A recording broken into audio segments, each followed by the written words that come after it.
ಅಯ್ಯೋ ನನ್ ಬಟ್ಟೆಯಲ್ಲಿ. ಹೇ, ಯಾರು ನೀನು ಲೋಫರ್? ಏನು ಮಾಡ್ದೆ ನನ್ಗೆ? ಆಗರ್ಭ ಶ್ರೀಮಂತೆ ಸಾನ್ಯಾ ನಿದ್ರೆಯಿಂದ ಎದ್ದಾಗ ಅವಳ ಮೈ ಮೇಲೆ ಬಟ್ಟೆಗಳೇ ಇಲ್ಲದೆ ಗಾಬರಿ ಆಗ್ತಾಳೆ. ತಾನೊಬ್ಳೆ ಬೆಚ್ಚಗ್ ಹೊತ್ತು ಮಲಗಿದ್ದ ಕಾಸ್ಟ್ಲಿ ರೆಜಾಯ್ ಒಳಗೆ ಇನ್ಯಾರದ್ದೋ ಕಾಲು ಅವಳಿಗೆ ಟಚ್ ಆದ ಹಾಗಾಗತ್ತೆ. ಮರುಕ್ಷಣ ಅವಳು ಗಾಬರಿಯಲ್ಲಿ ಕಣ್ಬಿಡ್ತಾಳೆ. ಅವಳ ಹೃದಯ ಬಡಿತ ಹೆಚ್ಚಾಗತ್ತೆ. ಅವಳಿದ್ದ ರೂಮ್ ನ ತುಂಬಾ ದುಬಾರಿ ಪರ್ಫ್ಯೂಮ್ ಜೊತೆಗೆ ಕಂಠ ಪೂರ್ತಿ ಕುಡಿದು ನಾಡ್ತಾ ಇರುವ ವಾಸನೆ ಬರ್ತಿತ್ತು. ಅವಳು ತಕ್ಷಣ ಪಕ್ಕಕ್ಕೆ ತಿರುಗಿದ್ಲು. ಅಷ್ಟೇ, ಅವಳ ಉಸಿರು ನಿಂತೇ ಹೋಯ್ತು. ಪಕ್ಕದಲ್ಲಿ ಡೆಲಿವರಿ ಬಾಯ್ ಧರಿಸುವಂತ ಟೀ ಶರ್ಟ್ ಹಾಕೊಂಡಿದ್ದ ಒಬ್ಬ ಅಪರಿಚಿತ ಯುವಕ ಗೊರ್ಕೆ ಹೊಡಿತಾ ಮಲಗಿದ್ದ. ಮರುಕ್ಷಣ ಅವಳು ಅವನನ್ನ ಹೊಡೆದು ಎಬ್ಬಿಸಿ ಕೂಗಾಡಿದ್ಲು. ಆ ಪೆಟ್ಟಿಗೆ ಬೆಚ್ಚ ಬಿದ್ದು ಎದ್ದ ಸಾಮ್ರಾಟ್ಗೆ ತಲೆ ಗಿರ್ರನೆ ತಿರುಗದಂತಾಯ್ತು. ಕಣ್ಬಿಟ್ಟು ನೋಡಿದ್ರೆ ಎದುರಿಗೆ ದೇವತೆಯಂತೆ ಕಾಣ್ತಿದ್ದ ಹುಡುಗಿಯೊಬ್ಳು ಕೋಪದಲ್ಲಿ ಕೆಂಪಾಗಿದ್ದ ಮುಖದೊಂದಿಗೆ ಅವನನ್ನ ಕೊಲ್ಲುವ ಹಾಗೆ ನೋಡ್ತಿದ್ಲು. ಹಿಂದಿನ ದಿನ ರಾತ್ರಿ ಕಂಠ ಪೂರ್ತಿ ಕುಡಿದು ನಾಗರ್ಬಾವಿ ಮೇನ್ ರೋಡ್ ನಲ್ಲಿ ಬಿದ್ದವನು ಕಣ್ಬಿಟ್ಟಾಗ ಐಷಾರಾಮಿ ಹೋಟೆಲ್ ರೂಮ್ ನಲ್ಲಿ ಹೇಗ್ ಬಂದೆ ಅಂತ ಯೋಚಿಸೋಕ್ ಶುರು ಮಾಡ್ದ. ಹಾಗಾದ್ರೆ ಯಾರು ಈ ಸಾಮ್ರಾಟ್ ಮತ್ತು ಸಾನ್ಯಾ? ಬೀದಿಲಿ ಬಿದ್ದಿದ್ದ ಸಾಮ್ರಾಟ್ ಸಾನ್ಯಾ ರೂಮಿಗೆ ಹೇಗ್ ಬಂದ? ಮುಂದೆಯವರ ಕಥೆಯಲ್ಲಿ ಏನೇನಾಗುತ್ತೆ ತಿಳ್ಕೊಳ್ಳೋ ಕುತೂಹಲ ನಿಮಗಿದ್ಯಾ? ಹಾಗಾದ್ರೆ ಅಮೇಜಿಂಗ್ ಟ್ವಿಸ್ಟ್ ಅಂಡ್ ಟರ್ನ್ಸ್ ಇರೋ ಈ ಕಥೆಯನ್ನ ಸಂಪೂರ್ಣವಾಗಿ ಕೇಳಿ. ಸಾಮ್ರಾಟ್ 5 ವರ್ಷದ ಪುಟ್ಟ ಹುಡುಗನಾಗಿದ್ದಾಗ ಬೆಂಗಳೂರಿನ ಕಲಾಸಿಪಾಳ್ಯದ ಗಲ್ಲಿಯೊಂದರಲ್ಲಿ ತನ್ನ ಕಣ್ಣು ಮುಂದೆಯೇ ತನ್ನ ತಂದೆ ಸಂಜಯ್ನನ್ನ ಗುಂಡಿಕ್ಕಿ ಕೊಲ್ಲೋದನ್ನ ನೋಡಿದ್ದ. ಸಾಯುವ ಮುನ್ನ ಅವನ ತಂದೆ ತನ್ನ ಕೈಲಿದ್ದ ಹಸಿರು ಹರಳಿನ ಉಂಗುರವನ್ನು ಅವನ ಬೆರಳಿಗೆ ತೊಡಿಸಿ, ಟೈಗರ್ ಓಡು, ಫಾಸ್ಟ್ ಆಗಿ ಓಡು, ಇವರು ನಿನ್ನನ್ನು ಸಾಯಿಸ್ಬಿಡ್ತಾರೆ ಅಂತ ಕಿರ್ಚಿ, ಈ ಬದ್ಮಾಶ್ ಮುಖ ನೆನ್ಪಿಟ್ಕೋ, ನೀನೇ ಇವನನ್ನ ಹೊಡಿಬೇಕು ಅಂತ ಹೇಳಿ ಪ್ರಾಣ ಬಿಟ್ಟಿದ್ದ. ಆ ದಿನದಿಂದ ಟೈಗರ್ ಅನ್ನೋ ಹೆಸರು ಅವನೊಳಗೆ ಸಮಾಧಿಯಾಗಿತ್ತು. ಅಪ್ಪನ ಸಾವಿನ ನಂತರ ಸುಮ್ನಳ್ಳಿಯ ಅನಾಥಾಶ್ರಮವೇ ಅವನ ಮನೆಯಾಗಿತ್ತು.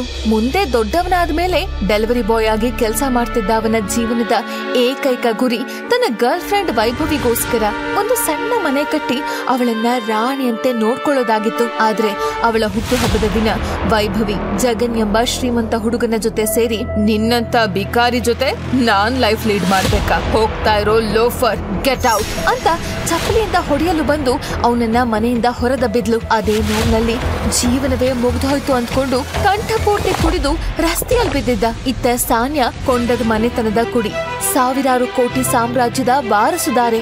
ಅವಳ ತಾತ ಶ್ರೀಕಂಠದತ್ತರ ಮುದ್ದಿನ ಮೊಮ್ಮಗಳು. ಬಿಸ್ನೆಸ್ ನಲ್ಲಿ ಅಣ್ಣ ಸೂರಜ್ಗಿಂತಲೂ ಚಾಣಾಕ್ಷೆ. ಅವಳ ಒಂದು ನಿರ್ಧಾರ ಕಂಪನಿಯ ದಿಕ್ಕನ್ನೇ ಬದಲಿಸಬಲ್ಲ ಶಕ್ತಿ ಹೊಂದಿತ್ತು. ಆದ್ರೆ ಅದೇ ಅವಳ ಪಾಲಿಗೆ ಶಾಪವಾಗಿತ್ತು. ತನ್ನನ್ನು ಮೀರಿ ತಂಗಿ ಬೆಳಿತಾ ಇರೋದನ್ನ ಸಹಿಸಲಾಗದ ಅಣ್ಣ ಸೂರಜ್ ಅವಳ ಹೆಸರಿಗೆ ಕಳಂಕ ತರಲು ಸಂಚು ರೂಪಿಸ್ತಾ ಇದ್ದ. ಅದೇ ಯೋಚನೆಯಲ್ಲಿ ನಾಗರ್ಭಾವಿ ರೋಡ್ ನಲ್ಲಿ ಸೂರಜ್ ಬರ್ತಿದ್ದಾಗ ಅನ್ಕಾನ್ಶಿಯಸ್ ಆಗಿ ರಸ್ತೆ ಬದಲ್ ಬಿದ್ದಿರೋ ಸಾಮ್ರಾಟ್ನ ನೋಡಿದವನೇ ತನ್ನ ಚೇಲಾಗಳಿಗೆ, ಹೇ ಬಿಕಾರಿನ ಕಾರಿಗೆ ಹಾಕೊಳ್ರೋ, ಆಮೇಲೆ ನಾನ್ ಹೇಳೋ ಕೆಲ್ಸ ಮಾಡಿ ಅಂತ ಆರ್ಡರ್ ಮಾಡಿದಾಗ ಅವನ್ ಚೇಲಾಗಳು ಸಾಮ್ರಾಟ್ನ ಅನಾಮತಾಗಿ ಎತ್ಕೊಂಡು ಬಂದ್ರು. ಆಮೇಲೆ ಸೂರಜ್ ಹೇಳಿದ ಹಾಗೆ ಸಾಮ್ರಾಟ್ನ ಕರ್ಕೊಂಡು ಸೀದಾ ಸಾನ್ಯಾ ಇದ್ದ ರೂಮ್ ನಲ್ಲಿ ಬಟ್ಟೆ ತೆಗೆದು ಮಲಗಿಸಿ ಆಚೆ ಬಂದ್ಬಿಡ್ತಾರೆ. ಇತ್ತ ಮಾರನೇ ದಿನ ಎದ್ದ ಸಾನ್ಯಾಗೆ ಯಾರೋ ಅನಾನಿಮಸ್ ಪರ್ಸನ್ ನ ತನ್ ಪಕ್ಕ ನೋಡಿ ಶಾಕ್ ಆಗೋಗುತ್ತೆ. ಆದ್ರೆ ಸಾಮ್ರಾಟ್ ಕಣ್ಬಿಟ್ಟೋನೆ ಗಾಬರಿಯಲ್ಲಿ, ಯಾರ್ ನೀವು, ನನ್ನ ಯಾಕೆ ಇಲ್ಲಿ ಕರ್ಕೊಂಡ್ ಬಂದಿದ್ದೀರಾ ಅಂತ ಕ್ವೆಶ್ಚನ್ ಮಾಡ್ತಾನೆ. ಆ ಮಾತನ್ ಕೇಳಿ ಸಾನ್ಯಾ ಪಿತ್ತ ನೆತ್ತಿಗೇರತ್ತೆ. ಅವಳು, ನನ್ನನ್ನೇ ಕೇಳ್ತ್ಯಾ ಚಪ್ಪರ್ ನನ್ ಮಗನೆ, ನನ್ ರೂಮಿಗೆ ಬಂದು ನನ್ ಜೊತೆ ಮಲ್ಗೆ, ಈಗ ನಾನ್ ಯಾರು ಅಂತ ಕೇಳ್ತ್ಯಾ? ಪೊಲೀಸ್ಗೆ ಫೋನ್ ಮಾಡ್ತೀನಿ ಇರು ಅಂತ ಸಾನ್ಯಾ ಕಿರ್ಚಿದ್ಲು. ಅದೇ ಕ್ಷಣ ರೂಮಿನ ಬಾಗಿಲು ದಡ್ಡಂತ ತೆರೆದುಕೊಂಡ್ತು. ಒಳಗೆ ಸಾನ್ಯಾಳ ತಾತ ಕೊಂಡದ ಮನೆತನದ ಮುಖ್ಯಸ್ಥ ಶ್ರೀಕಂಠದತ್ತರು ಸಿಂಹದಂತೆ ಹೆಜ್ಜೆ ಇಟ್ಟು ಬಂದ್ರು. ಅವ್ರ ಕಣ್ಣುಗಳಲ್ಲಿ ಬೆಂಕಿ ಉರಿತಾ ಇತ್ತು. ಅವ್ರ ಹಿಂದೆ ಸಾನ್ಯಾಳ ಅಣ್ಣ ಸೂರಜ್ ಕುತಂತ್ರದಿಂದ ನಗ್ತಾ ನಿಂತಿದ್ದ. ತಾತ! ಸಾನ್ಯಾ ಅಳುವಿನ ಧ್ವನಿಯಲ್ಲಿ ಕೂಗಿದ್ಲು. ಶ್ರೀಕಂಠದತ್ತರು ಸಾಮ್ರಾಟ್ನನ್ನ ಮೇಲಿಂದ ಕೆಳಗ್ ನೋಡಿ, ಶೇಮ್ ಆನ್ ಯು ಸಾನ್ಯಾ, ನಮ್ಮ ಮನೆತನದ ಮರ್ಯಾದೆಯನ್ನ ಹರಾಜ್ ಹಾಕ್ಬಿಟ್ಟೆ ಅಂತ ಗರ್ಜಿಸಿದ್ರು. ಇಲ್ಲ ತಾತ, ಪ್ಲೀಸ್ ನನ್ ಮಾತ್ ಕೇಳಿ, ಇವ್ನ್ ಯಾರೋ ಗೊತ್ತಿಲ್ಲ ಸಾನ್ಯಾ ಗೋಗರ್ದ್ಲು. ಆದ್ರೆ ಶ್ರೀಕಂಠದತ್ತರು ಅವಳ ಮಾತನ್ನ ಕೇಳುವ ಸ್ಥಿತಿಯಲ್ಲಿ ಇರ್ಲಿಲ್ಲ. ಅವರು ಸಾಮ್ರಾಟ್ನ ಕಡೆಗೆ ಬೆಳ್ ತೋರಿಸಿ ಒಂದು ಆಘಾತಕಾರಿ ಡಿಸಿಷನ್ ಹೇಳಿಯೇ ಬಿಟ್ರು. ನಮ್ಮ ಕುಟುಂಬದ ನಿಯಮಗಳ ಪ್ರಕಾರ ಇವತ್ತಿಂದ ಇವನೇ ಮನೆಯ ಆಲಿಯ, ಇನ್ನು ಮುಂದೆ ಈ ವಿಷಯದಲ್ಲಿ ಯಾವುದೇ ಚರ್ಚೆ ಬೇಡ. ಈ ಮಾತ್ ಕೇಳಿ ಸಾನ್ಯಾ, ಸೂರಜ್ ಮತ್ತು ಸ್ವತಃ ಸಾಮ್ರಾಟ್ ಕೂಡ ಒಂದ ಕ್ಷಣ ನಿಂತಲ್ಲೇ ಕುಸ್ದು ಹೋದ್ರು. ಏನ್ ಹೇಳ್ತಿದ್ರ ಸರ್? ನನಗೂ ಇದಕ್ಕೂ ಸಂಬಂಧ ಇಲ್ಲ. ಸಾಮ್ರಾಟ್ ತನ್ನನ್ನು ತಾನು ಸೇವ್ ಮಾಡ್ಕೊಳ್ಳೋಕೆ ಪ್ರಯತ್ನಿಸ್ದ. ಆಗ ಶ್ರೀಕಂಠದತ್ತರು ಅವನ ಹತ್ರ ಬಂದು ಯಾರಿಗೂ ಕೇಳಿಸದಂತೆ ತಗ್ಗು ಧ್ವನಿಯಲ್ಲಿ, ನೋಡು ಹುಡುಗ, ಇಲ್ಲಿಂದ ತಪ್ಪಿಸ್ಕೊಂಡು ಹೋಗೋ ಯೋಚನೆ ಮಾಡಿದ್ರೆ ನಿನ್ ಹೆಣ ಕೂಡ ಯಾರಿಗೂ ಸಿಗಲ್ಲ. ನೀನ್ ಮಾಡಿರೋ ಕೆಲ್ಸಕ್ಕೆ ನಾನ್ ಕೊಡ್ತಿರೋದು ತುಂಬಾ ಕಮ್ಮಿ ಶಿಕ್ಷೆ. ಸುಮ್ನೆ ಸಾಯ್ಬೇಡ ಅಂತ ಬೆದರಿಸ್ದ. ಆ ಮಾತುಗಳಲ್ಲಿನ ಕ್ರೌರ್ಯಕ್ಕೆ ಸಾಮ್ರಾಟ್ನ ರಕ್ತ ಹೆಪ್ಪುಗಟ್ಟಿತು. ಶ್ರೀಕಂಠದತ್ತರ ಆಜ್ಞೆಯಂತೆ ಸಾಮ್ರಾಟ್ ಆ ಮನೆಯಲ್ಲೇ ಉಳಿಯಬೇಕಾಯ್ತು. ಆದ್ರೆ ಅಳಿಯನಾಗಿ ಅಲ್ಲ, ಒಬ್ಬ ಮನೆ ಕೆಲಸದವನಾಗಿ. ಅವನನ್ನ ನೋಡ್ದಾಗ್ಲೆಲ್ಲ ಸಾನ್ಯಾಳ ತಾಯಿ ಶರ್ಮಿಳಾಗೆ ಮೈಯೆಲ್ಲ ಉಡ್ದು ಹೋಗ್ತಾ ಇತ್ತು. ಅವಳು ಸಾಮ್ರಾಟ್ನ ಮೇಲೆ ತನ್ನೆಲ್ಲಾ ದ್ವೇಷವನ್ನ ತೀರಿಸಿಕೊಳ್ಳಲು ಶುರು ಮಾಡಿದ್ಲು. ಆ ಮೂಲೆಯಲ್ಲಿರೋ ಕಸ ಗುಡ್ಸೋ, ನಿನ್ನಂತವ್ರಿಗೆ ಅದೇ ಸರಿ ಅಂತ ಅವಮಾನಿಸ್ತಿದ್ಲು. ಊಟದ ಟೈಮಲ್ಲಿ ಎಲ್ಲರ ಜೊತೆ ಕೂರೋ ಯೋಗ್ಯತೆ ನಿನ್ಗಿಲ್ಲ. ಎಲ್ರೂ ತಿಂದ ಮೇಲೆ ಅಡ್ಗೆ ಮನೆಯಲ್ಲಿ ಏನಾದ್ರೂ ಉಳಿದಿದ್ರೆ ತಿನ್ನು ಅಂತ ಆರ್ಡರ್ ಮಾಡ್ತಿದ್ರು. ಒಂದಿನ ಶರ್ಮಿಳಾ ಉದ್ದೇಶ ಪೂರ್ವಕವಾಗಿ ಬಿಸಿ ಕಾಫಿಯನ್ನ ನೆಲಕ್ಕೆ ಚೆಲ್ಲಿ, ಛೀ ಕಣ್ ಕಾಣಲ್ವಾ ನಿನ್ಗೆ, ಇನ್ನೊಂದು ನಿಮಿಷದಲ್ಲಿ ಇದೆಲ್ಲ ಕ್ಲೀನ್ ಆಗಿರ್ಬೇಕು ಅಂತ ಅವನ ಮೇಲೆ ರೇಗಿದ್ಲು. ಸಾಮ್ರಾಟ್ ಹಲ್ಲನ್ನ ಕಚ್ಕೊಂಡು ಮೌನವಾಗಿ ನೆಲ ಒರೆಸ್ತಾ ಇದ್ದ.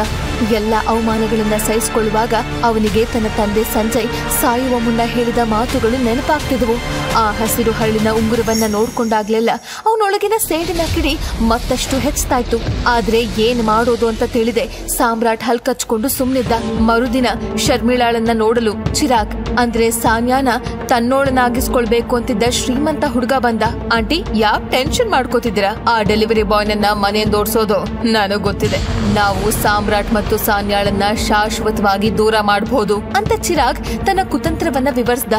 ಕೆಲವು ದಿನಗಳ ನಂತರ ಶ್ರೀಕಂಠದತ್ತರು, ಇವತ್ ಸಂಜೆ ಅಂಡರ್ವರ್ಲ್ಡ್ ಡಾನ್ ಅಕ್ರಮ್ನ ಪಾರ್ಟಿ ಇದೆ. ಸಾನ್ಯಾ, ನೀನು ಸಾಮ್ರಾಟ್ನ ಕೂಡ ನಿನ್ ಜೊತೆಯಲ್ಲೇ ಕರ್ಕೊಂಡು ಹೋಗ್ಬೇಕು. ಇದು ನನ್ನ ಆರ್ಡರ್ ಅಂತ ಹೇಳಿದ್ರು. ಸಾನ್ಯಾಗೆ ಇಷ್ಟವಿಲ್ದಿದ್ರು ತಾತನ ಮಾತನ್ನ ಮೀರುವ ಧೈರ್ಯ ಇರಲಿಲ್ಲ. ಸಾಮ್ರಾಟ್ ತನ್ನ ಹಳೆಯ ಮಾಸದ ಬಟ್ಟೆಯನ್ನೇ ಹಾಕೊಂಡು ಬಂದಾಗ ಸಾನ್ಯಾ ಮುಖ ಸಿಂಡರ್ಸ್ಕೊಂಡ್ಲು. ಅವನ ಬೆರಳಲ್ಲಿದ್ದ ಹಳೆಯ ಉಂಗುರವನ್ನ ನೋಡಿ, ಡಿಸ್ಗಸ್ಟಿಂಗ್, ಆ ರಿಂಗ್ ನೋಡೋಕೆ ಅಸಹ್ಯ ಆಗ್ತಿದೆ, ತೆಗೆದು ಬಿಸಾಕು ಅಂದ್ಲು. ಜೀವ ಹೋದ್ರು ಸರಿ, ಇದನ್ ಮಾತ್ರ ನಾನ್ ತೆಗಿಯಲ್ಲ. ಇಷ್ಟು ದಿನ ಎಲ್ಲರ ಮಾತಿಗೂ ಹೂ ಅಂತಿದ್ದ ಸಾಮ್ರಾಟ್ ಆ ರಿಂಗ್ ಬಗ್ಗೆ ಮಾತಾಡ್ದಾಗ ಮೊದಲ ಬಾರಿ ಜೋರಾಗಿ ಮಾತಾಡಿದ್ದ. ಏನಾದ್ರೂ ಮಾಡ್ಕೊಂಡ್ ಹಾಳಾಗ್ ಹೋಗು ಅನ್ಕೊಂಡ್ ಸಾನ್ಯಾ ಮುಂದಕ್ ಹೋದ್ಲು. ಆದ್ರೆ ಆ ಪಾರ್ಟಿಯಲ್ಲೂ ಸಾಮ್ರಾಟ್ಗೆ ನೆಮ್ಮದಿ ಇಲ್ದೇ ಇರೋ ರೀತಿ ಅವನ ಎಕ್ಸ್ ಗರ್ಲ್ ಫ್ರೆಂಡ್ ವೈಭವ್ಯ ತನ್ನ ಹೊಸ ಬಾಯ್ ಫ್ರೆಂಡ್ ಜಗನ್ನಲ್ಲಿದ್ದ.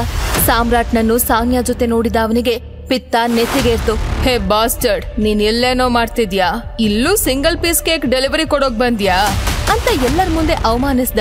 ತನ್ನ ಇಂದಿನ ಸ್ಥಿತಿಗೆ ಇವನೇ ಕಾರಣ ಅಂತ ತಿಳಿದಿದ್ದ ಸಾಮ್ರಾಟ್ನ ಕೋಪದ ಕಟ್ಟೆ ಒಡೆಯಿತು. ಅವನು ಜಗನ್ನ ಕತ್ತಿನ ಪಟ್ಟಿಯನ್ನ ಗಟ್ಟಿಯಾಗಿ ಹಿಡ್ದ.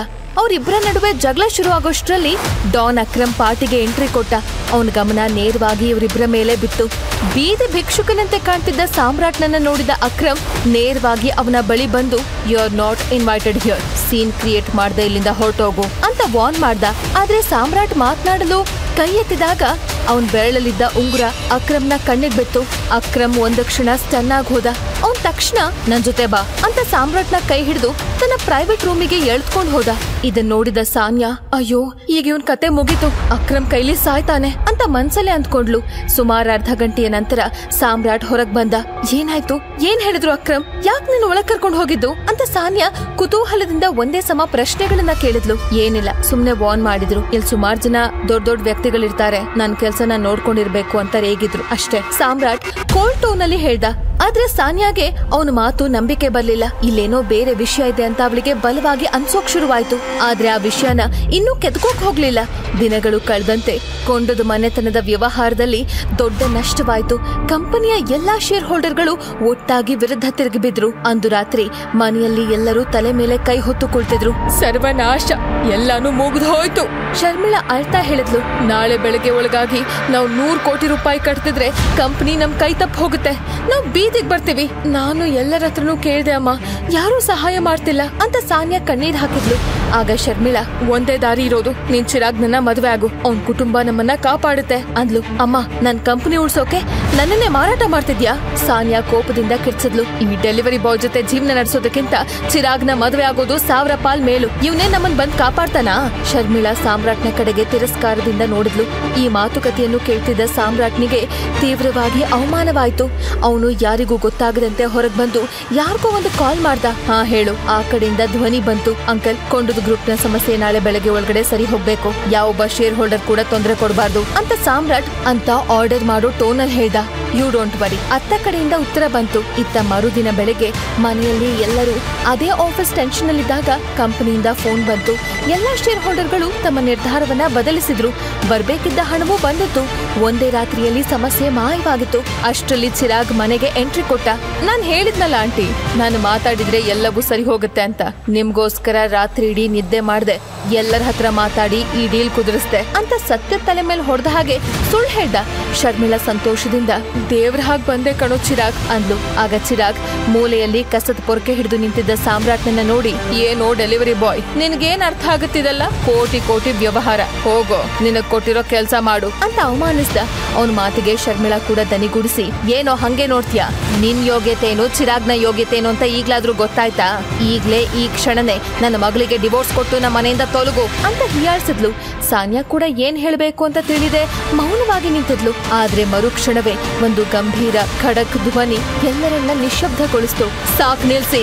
ಎಲ್ರೂ ತಿರುಗ್ ನೋಡಿದ್ರು. ಅಲ್ಲಿ ಶ್ರೀಕಂಠ ದತ್ತರು ನಿಂತಿದ್ರು. ಅವ್ರ ಮುಖದಲ್ಲಿ ವಿಚಿತ್ರವಾದ ಎಕ್ಸ್ಪ್ರೆಷನ್. ಅವರು ನಿಧಾನವಾಗಿ ಸಾಮ್ರಾಟ್ನ ಬಳಿ ನಡೆದು ಬಂದು ಚಿರಾಗ್ ಮತ್ತು ಶರ್ಮಿಳಾ ಕಡೆಗೆ ನೋಡಿದ್ರು. ನೀವ್ ಯಾರನ್ನ ಈ ಮನೆಯಿಂದ ಆಚೆ ಹಾಕ್ಬೇಕು ಅನ್ಕೊಂಡಿದಿರೋ ಅವನ ಬಗ್ಗೆ ನಿಮ್ಗೇನ್ ಗೊತ್ತು? ಸಾಮ್ರಾಟ್ ಬಗ್ಗೆ ನಿಮ್ಗೆ ಯಾರಿಗೂ ಗೊತ್ತಿಲ್ದೇ ಇರೋ ರಹಸ್ಯನ ನಾನ್ ಹೇಳ್ತೀನಿ ಅಂತ ಹೇಳಿದ ಶ್ರೀಕಂಠ ದತ್ತರು ಇದುವರೆಗೂ ಯಾರಿಗೂ ತಿಳಿಯದ ಸಾಮ್ರಾಟ್ ಬಗೆಗಿನ ರಹಸ್ಯವನ್ನ ಎಲ್ಲರ ಎದುರಿಗೂ ಹೇಳ್ಬಿಡ್ತಾರೆ. ಆದ್ರೆ ತನ್ನ ಬಗ್ಗೆ ತನಗೆ ಗೊತ್ತಿಲ್ಲದ ರಹಸ್ಯ ಈ ಶ್ರೀಕಂಠ ದತ್ತರಿಗೆ ಹೇಗ್ ತಿಳಿತು ಅಂತ ಸಾಮ್ರಾಟ್ ಶಾಕ್ ಆಗ್ತಾನೆ. ಹಾಗಾದ್ರೆ ಶ್ರೀಕಂಠ ದತ್ತರು ಹೇಳಿದ ಆ ರಹಸ್ಯ ಏನು?